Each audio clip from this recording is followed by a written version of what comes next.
শিক্ষার্থীরা এইচএসসি পরীক্ষার্থীদের জন্য আমরা একটা মজার ট্রিক্স নিয়ে আসবো। এই মজার ট্রিক্সটা হলো কি, যে Fe2O3 এই ফেরিক অক্সাইডের অম্লত্ব কত। বিষয়টা আমরা খুব সহজভাবেই বুঝাবো যে এর অম্লত্ব 6 যদি এমসিকিউ আসে। কিভাবে? প্রশ্ন হচ্ছে যে ধাতুর অক্সাইড, যেহেতু আয়রন ধাতু, তাহলে ধাতুর অক্সাইড অর্থাৎ ধাতু যুক্ত হবে অক্সিজেনের সাথে। যেমন ধাতব অক্সাইড, কিন্তু আয়রনের যোজনী কত? 3, অক্সিজেনের যোজনী 2।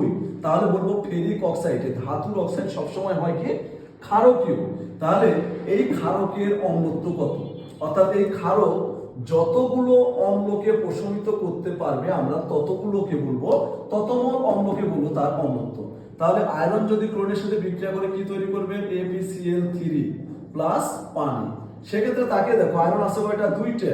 তাহলে এখানে আছে কয়টা? 2টে। তাহলে আমরা সমতা করতে গেলে ক্লোরিন কয়টা লাগবে? 3 × 6, তাহলে 6। হাইড্রোজেন কত হলো?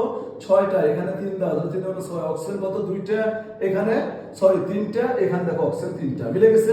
অর্থাৎ এই ক্ষারক যত মোল অ্যাসিডকে প্রশমিত করতে পারবে সেটাই হচ্ছে আমাদের তার অম্লত্ব। ওকে।